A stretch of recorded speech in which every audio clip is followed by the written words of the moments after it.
¿Reconoces dónde está ubicado este bello parque? Mira su kiosco. ¿Verdad que es grande? Observa bien la fotografía. ¿Qué árboles tan altos tiene de tu lado izquierdo? ¿Ya pudiste adivinar en dónde estuvo este parque? ¿Aún no? Te voy a dar una pista. Por la perspectiva del paisaje, la persona que tomó esta fotografía lo hizo desde algún punto alto de la Catedral Metropolitana de la Ciudad de México.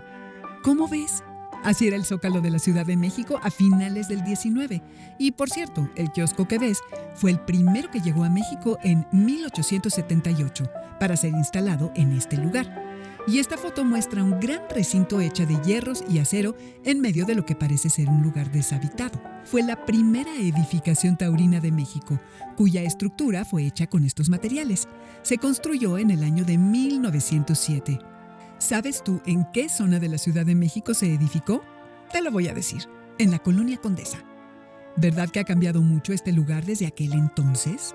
Actualmente hay una tienda departamental y muchas casas. Esta otra fotografía, tomada desde un lugar alto, seguramente algún cerro, muestra un extenso campo sembrado de magueyes. Justo en medio se aprecia una construcción. Atrás de ella inicia una colina que se eleva y sigue su trayecto hasta bajar del lado derecho de la foto. Por cierto, también una gran parte de su superficie está poblada de magueyes. Del lado izquierdo, un poquito más atrás, hay un rectangular cuerpo de agua. Más al fondo, hay dos cerros separados, uno más grande que el otro, y si pones más atención en el horizonte, se alcanza a percibir la silueta de unas montañas.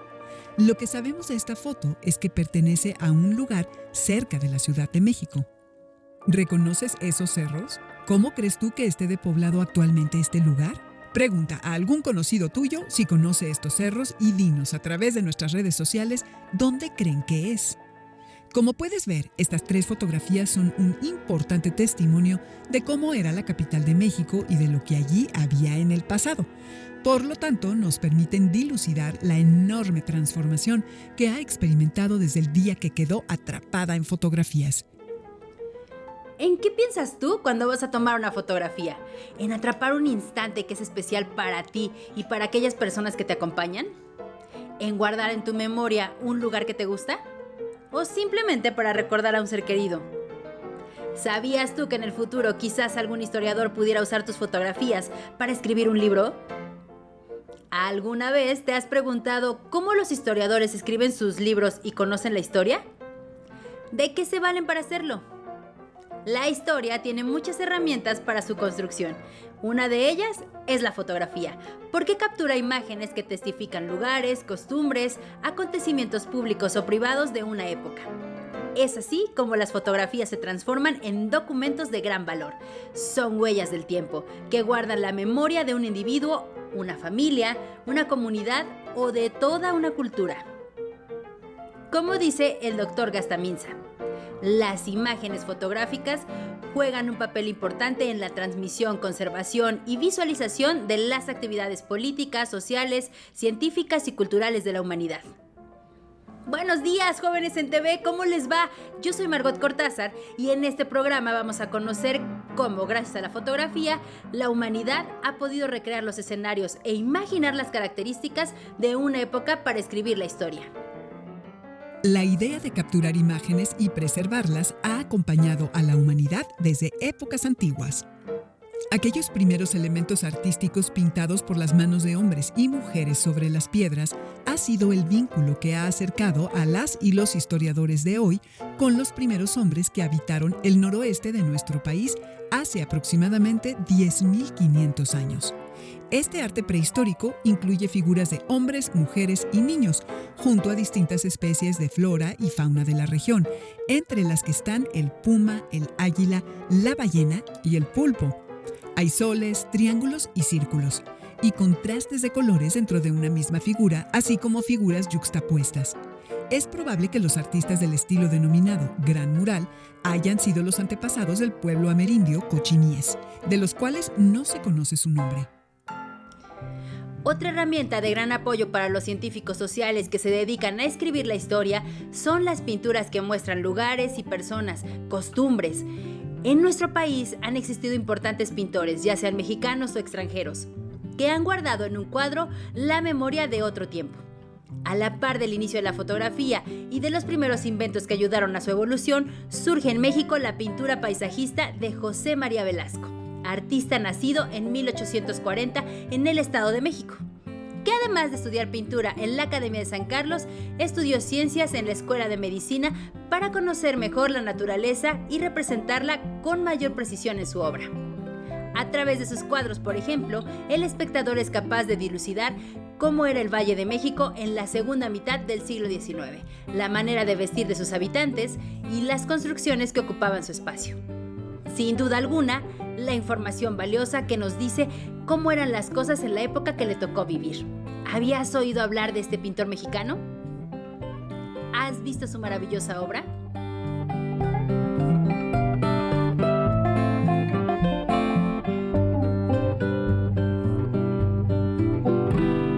Al ser la pintura el antecedente de la fotografía, fue natural que un pintor, Louis-Jacques Mandé Daguerre, con ayuda del químico Joseph Niepce, crearan el aguerrotipo en 1839, procedimiento fotográfico que capturaba la imagen sobre una superficie de plata pulida como un espejo. El inconveniente que tuvo esta técnica fue que los tiempos de exposición para conseguir una impresión eran muy largos. Con sus varios modelos de cámaras, las panorámicas principalmente, se registraron batallas, expediciones, reuniones especiales, paisajes y ciudades. Así comenzaron los primeros pasos de esta nueva era, donde ya no era necesario el lápiz y el pincel para registrar una imagen. Durante el siglo XIX predominaron las cámaras panorámicas, siendo la Cycloramic la que en 1887 circuló masivamente. Esta máquina fotográfica que giraba sobre su propio eje para registrar una imagen panorámica de las cosas. En 1920, el inventor y fotógrafo alemán Oskar Barnard introdujo al mercado su cámara Leica. Este aparato irrumpió la vida de la sociedad y con rapidez la cámara fotográfica se popularizó.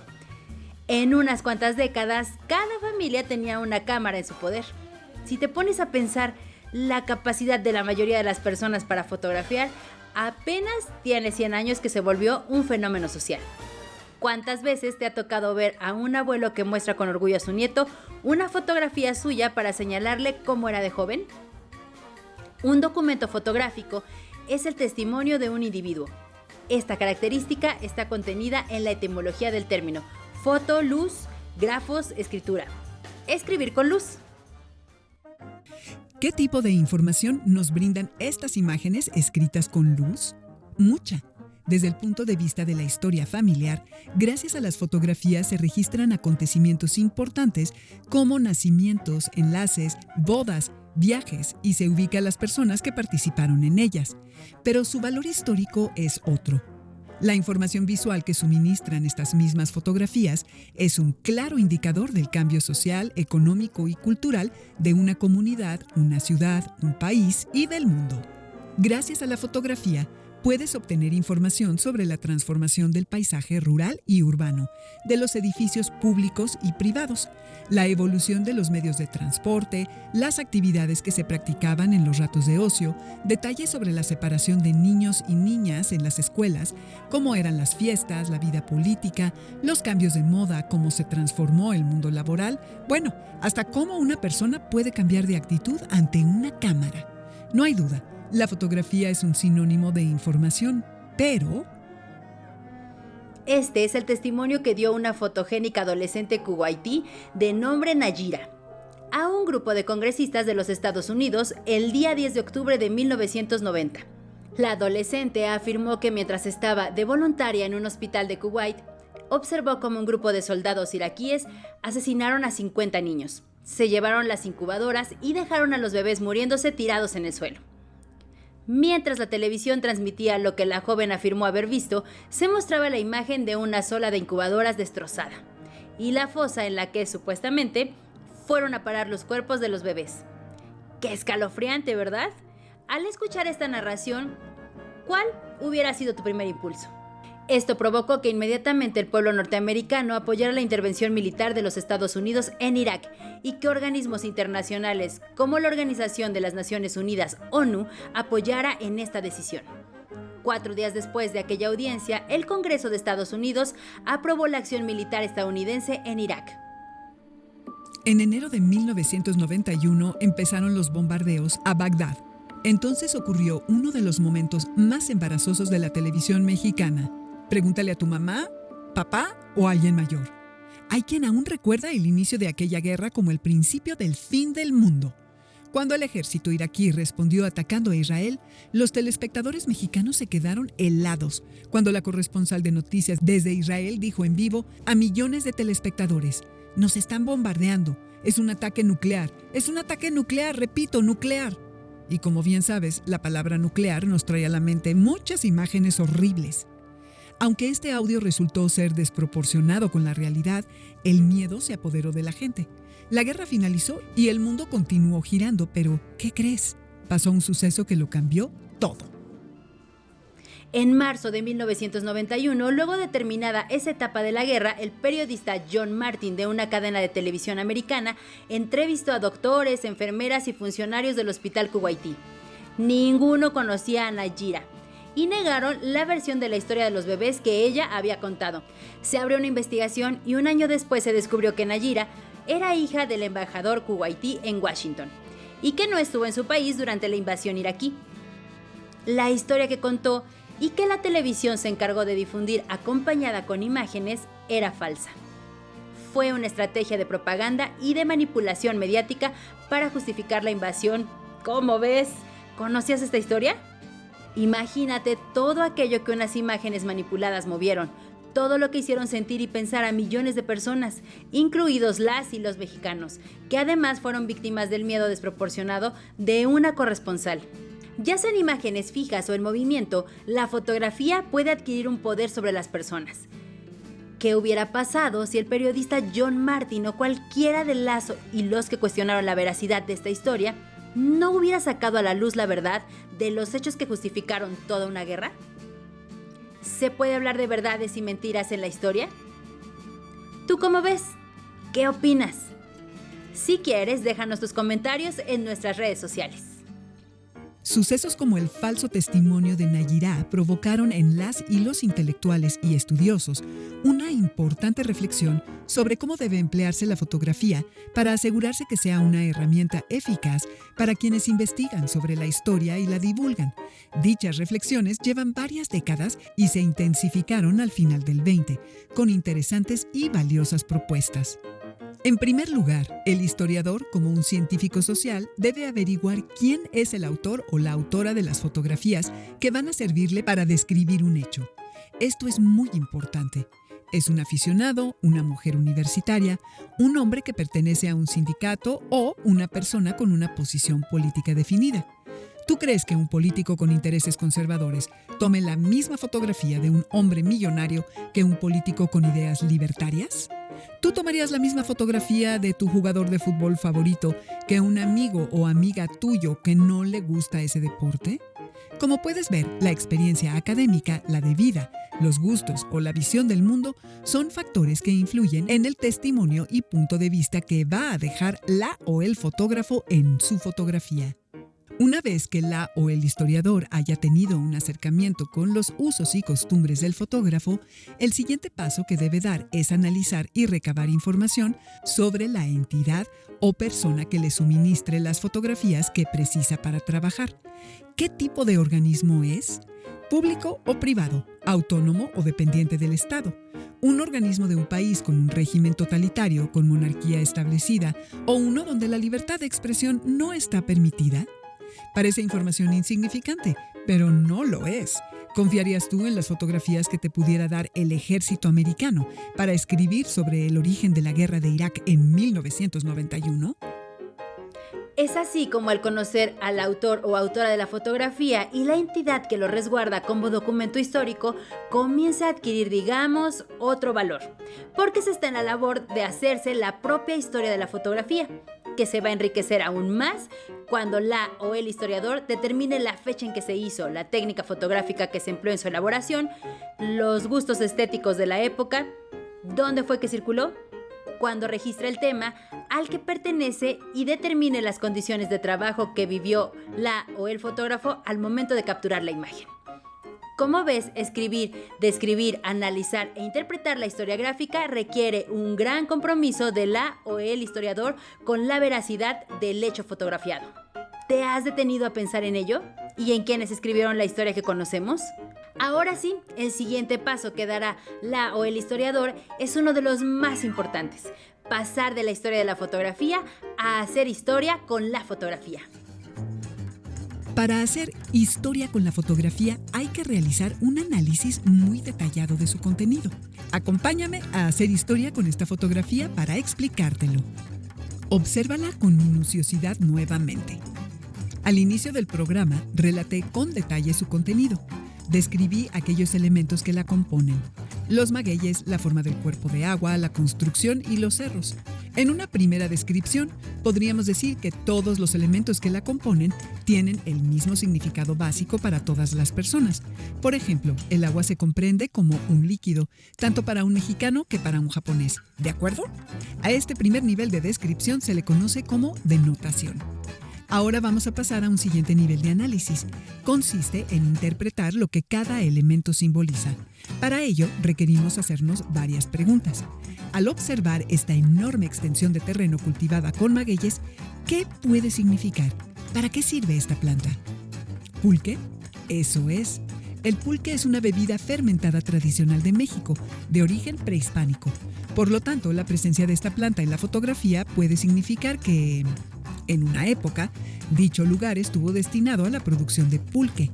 Al hacer esta deducción, hemos pasado del reino de la denotación al de la connotación, es decir, a lo subjetivo, que es cuando un objeto puede significar algo diferente para distintas personas según la cantidad de información con la que cuenten. Si nos interesara, a partir de esta fotografía, escribir sobre la industria del pulque que existió en la Ciudad de México a principios del 20, tendríamos que acudir a otras herramientas de investigación como las entrevistas, las historias de vida, datos en archivos que contengan información de aquellas haciendas que se dedicaban a la elaboración del pulque y, claro, a buscar más fotografías que denoten y connoten el pulque. ¿Cómo ves? ¿Verdad que dan ganas de ser historiador o historiadora?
Como señala el especialista Antonio Rodríguez de las Heras, una fotografía puede ser equiparable con un hallazgo arqueológico. Es una pieza que se localiza, se rescata, se limpia de los posibles restos que impidan apreciar el contenido de la imagen, se determinan sus elementos y se detectan toda información que contenga, para finalmente engarzarla con otras teselas. Es decir, trocitos de información que nos permitan reconstruir ese pasado a modo de mosaico. Como puedes ver, una fotografía posee un gran valor. Por sí sola guarda mucha información. La información que se acrecenta en el momento que el propio lector o lectora añade su interpretación a través de su propia experiencia de vida. Esto es muy importante.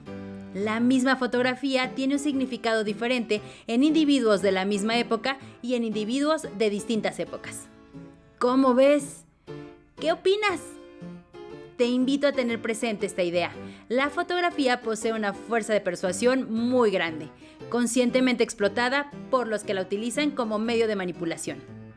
Por eso hay que investigar bien para conocer otras interpretaciones y otras posibles verdades. ¿Existe el caso de alguna fotografía que haya cambiado la versión de algún hecho histórico en México y en el mundo? Creo que una situación social reflejada en una imagen de pronto destapa todo un asunto nacional o mundial. El clásico ejemplo del survietnamita ejecutado por un paramilitar en la 100, tomado en una foto, y también hay cine, pues evidenció que era una matanza, que no era ningún problema de lucha entre ideologías. Entonces esa fotografía pues impactó, por supuesto, en la mente de todo un conocimiento de un problema social. Definitivamente sí existen estas fotos que marcan un cambio en la visión de un fenómeno. En tu experiencia con cientos de fotografías, ¿cuál de ellas te ha sorprendido más al revelarte información valiosa? ¿Cómo fue? Cuando haces un seguimiento fotográfico de un fenómeno, haces una lectura de lo que está sucediendo. Preparas tu equipo y tu diafragma, velocidad, lente, de acuerdo a lo que está pasando. Estás haciendo una lectura del hecho y lo vas reflejando. Sin embargo, a la hora de sentarte a editar, resulta que la imagen que tú creías era la síntesis de una situación no lo es, sino que lo es una foto que tomaste al último, donde los personajes prácticamente se están despidiendo y donde tú te das cuenta con el paso de las horas que en realidad el tema de asunto no fue una reunión, sino fue una despedida de una idea o de un personaje. A las y los jóvenes de bachilleres que nos ven, ¿qué pasos les aconsejas dar para estudiar un hecho histórico a partir de una fotografía? Les recomiendo mucho que trabajen con una idea, es decir, con un conjunto de ¿para qué estoy haciendo esto? ¿Con qué motivos? Quiero hacer un libro, quiero hacer un viaje y testimoniarlo, quiero reflejar un problema social, tengo una inquietud estética, pero siempre trabajen en un sentido. Todos los días circulan cientos de fotografías en las redes sociales que nos quieren decir algo. ¿Por qué deberíamos dudar de ellas? Lo que debemos circular nosotros es nuestra visión personal, y de acuerdo a nuestra visión crítica es como hacemos la lectura, no a partir del mundo de imágenes que están inundando las redes. ¿Cómo nos podemos proteger de este bombardeo informativo? Pues teniendo siempre una visión crítica. Yo recuerdo mucho, recién pasó el hecho de Ayotzinapa, que empezaron a circular imágenes de otras tomas de estudiantes en otros tiempos. Entonces definitivamente eran falsos. Si bien querían protestar por un hecho de violencia, eran imágenes falsas, o sea, tomadas de otros eventos. Eso lo supe porque yo vi esas imágenes anteriormente. Porque imagen eres, y si te tomas una fotografía, en imagen te convertirás. Recuerda que la fotografía nos transforma en un horizonte de interpretación para la o el historiador que es capaz de elevar a un recuerdo a la categoría de histórico. ¡Nos vemos! ¡Hasta la próxima!